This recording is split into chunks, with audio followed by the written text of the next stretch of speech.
కాంగ్రెస్ 6 గ్యారంటీలు అని మాట్లాడుతున్నారు. కాంగ్రెస్ ఇచ్చింది 6 గ్యారంటీలు కాదు.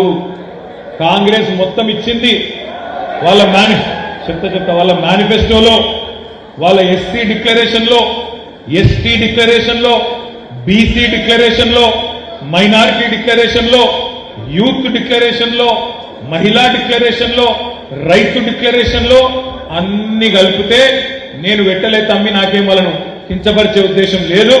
మొత్తం కలిపి కూడితే సరిగ్గా 420 హామీలైనాయి కాంగ్రెస్ పార్టీ.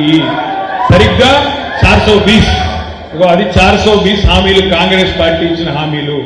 మనం యాద్ చేసుకోవాల్సింది ఒకటే, ఈ ఏడ్చుకుంటా తుడుచుకుంటా గెలిచిన ఎమ్మెల్యేలు మానకొండూరులో, చొప్పదండిలో, ఎమ్లాడలో, హుస్నాబాద్ లో గెలిచిన వాళ్ళు ఈ 420 హామీలు నిలబెట్టకపోతే కాంగ్రెస్ పార్టీ బట్టలు విప్పి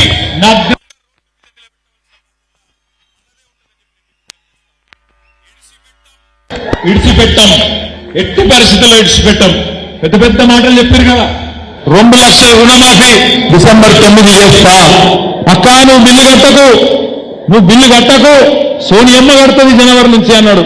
మరి కట్టకుండా ఊరుకుందామా? ఏం చెప్పిండు రేవంత్ రెడ్డి, వెంకటరెడ్డి ఒకసారి పెట్టవా. రేవంత్ రెడ్డి ఏం చెప్పిండు, వెంకటరెడ్డి గారు ఏం చెప్పిండ్రు ఒకసారి మీ చెవులతో మీరే చూడండి. ఎంత బాగా చెప్పిండ్రు బిల్లు కట్టొద్దని. అది పెడతావా తమ్మి? మా అక్కలకు కరెంటు బిల్లు నుంచి విముక్తులు అందించే కంపెనీలకే వచ్చే నెల బిల్లు కట్టక 200 యూనిట్లు ఉచితంగా మీ ఇంటి బిల్లు,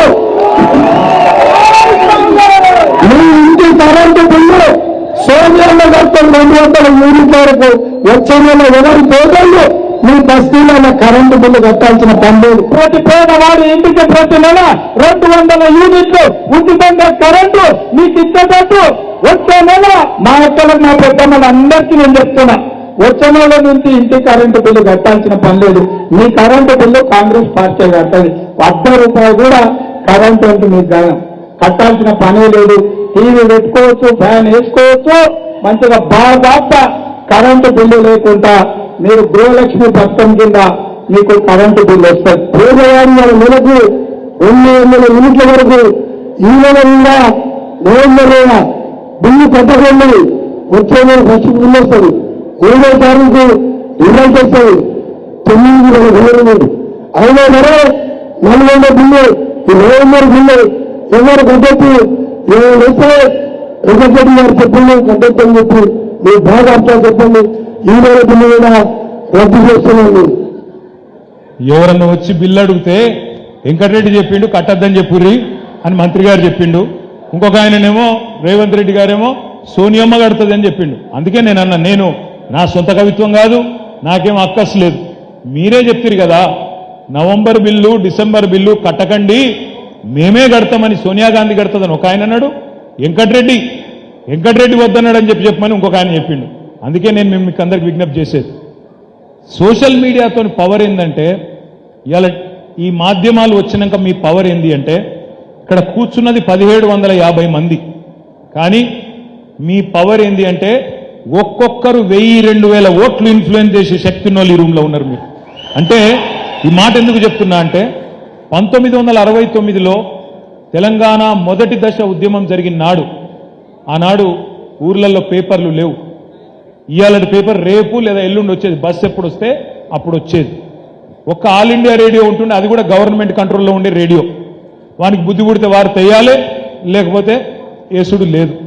అయినా తెలంగాణ ఉద్యమం దావానలంలాగా ఎవరన్నా అంటిస్తే అంటుకున్నట్టు మొత్తం ఊరూరుకు అంటుకున్నది. ఎట్లా? ఒకరికొకరు చెప్పుకున్నారు.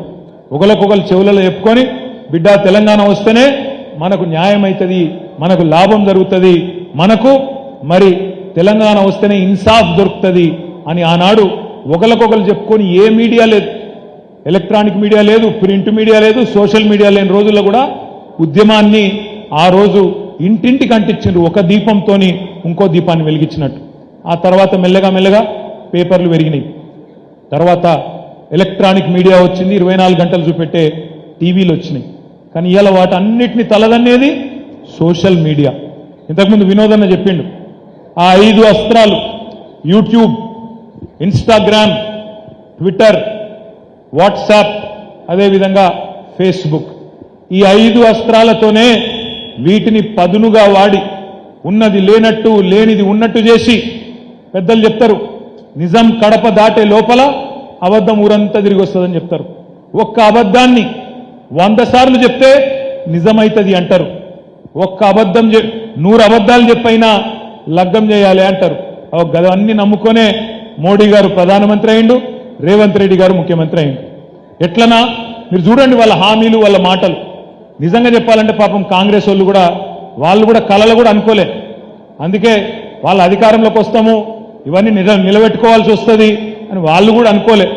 నోటికి ఎంత వస్తుందో చెప్పుకుంటూ పోయినారు. బస్సు ఫ్రీ, బంగారం ఫ్రీ, ఇది ఫ్రీ, అది ఫ్రీ, నువ్వు ఏది పెడితే అది ఫ్రీ అనుకుంటా ఒర్లుకుంటూ పోయినరు. వాళ్ళు కూడా అనుకోలే మనం లెక్క కడతాం 420 హామీలు దొరకబడతాం అనుకోలే. అందుకే నేను అనేది మీతో ఒకసారి ఆ ఓట్ల స్లైడ్ పెట్టమా, ఆ ఓట్లది చూడండి ఒక్కసారి మీరు. ఏం జరుగుతుంది కరీంనగర్ లోక్సభలో రేపటి రోజున ఆ ఓట్లల్లో అంటే తప్పకుండా మొన్న కాంగ్రెస్కు ఓటేసిన వాళ్ళల్లో చాలా మంది ఇప్పటికే పశ్చాత్తాప పడుతున్నారు, బాధపడుతున్నారు. ఊళ్ళల్లో రైతులు బాధపడుతున్నారు. ఇదేమిరా నాయన కేసీఆర్ ఉన్నప్పుడు వారం రోజులలో 10 రోజులలో రైతు బంధు వస్తుండే, ఇదేం గుంపు మేస్త్రి పాలనరా నాయన, ఇప్పటివరకు రైతు బంధు దిక్కులేదు. ముఖ్యమంత్రి పదవి చేయడానికి అనుభవం ఉందా అంటే ఏమన్నాడు రేవంత్ రెడ్డి గారు, గదేం పదవే గుంపు మేస్త్రి లెక్క, ఒకడు సున్నం కొడతాడు, ఒకడు సిమెంట్ వేస్తాడు, నేను గిట్ల అంటే అయిపోతుంది అన్నాడు. అదే టూత్ పాలిష్ లెక్క ఏమున్నది అన్నాడు. అందుకే అనుభవం లేదు కాబట్టి అనుభవం ఉన్న కేసీఆర్ గారు ఏం చేసిండు, పైస కూడబెట్టి 7,500 కోట్లు జమ చేసి 70 లక్షల మంది రైతులకు వారం రోజుల్లో వాళ్ళ ఖాతాల్లో టింగు మనం అడుకుంటా వారం రోజులలో రైతు బంద్ చేసిన నాయకుడు కేసీఆర్ గారు. గుంపు మేస్త్రి గారు పాపం డిసెంబర్ 3 ముఖ్యమంత్రి అయినరు. అయినాక ఈ రోజు వరకు రైతు బంధు ఏయానా తెలుస్తలేదు, వద్దా తెలుస్తలేదు. కానీ విదేశాలకు పోయి మాత్రం పచ్చి అబద్ధాలు చెప్తాడు. నేను రైతు భరోసా చాలు చేసినా, అది రైతు భరోసా అనట దాని పేరు, మొన్న చెప్తాడు దావోస్లో. పచ్చి అబద్ధం. రైతు భరోసా చాలా అయ్యిందా? రైతు భరోసా అంటే 15,000 వేయాలి కదా, మరి ఒక పంటకు 7,500 వేయాలి కదా ఒక కాలానికి, వేసిండా? మరి రైతు భరోసా అని చెప్పి రైతు బంధు పేరు మార్చి ఇవాళ డూప్లికేట్ మాటలు మాట్లాడుతాడు గుంపు మేస్త్రి గారు దావోస్లా. నేను ఒకటే మాట మీ అందరికి విజ్ఞప్తి చేసేది, ఇట్లా ఒకసారి కాదు, మీరు సోషల్ మీడియాలో మీరు గట్టిగుంటే రోజుకు 10 సార్లు దొరుకుతారు. వాళ్ళు రోజుకు 10 సార్లు దొరుకుతారు. నిన్న కోమటిరెడ్డి వెంకటరెడ్డి గారు మాట్లాడింది, మీరు చూసే ఉంటారు. రైతు బంధు పడలేదు అని ఎవడన్నా అంటే చెప్పు తీసి కొడతా అంటుండు. రైతు బంధు పడలేదు అని ఎవరన్నా అంటే చెప్పు తీసి కొడతా. ఇది మన గౌరవ మంత్రివర్యులు కోమటిరెడ్డి వెంకటరెడ్డి గారి మాట.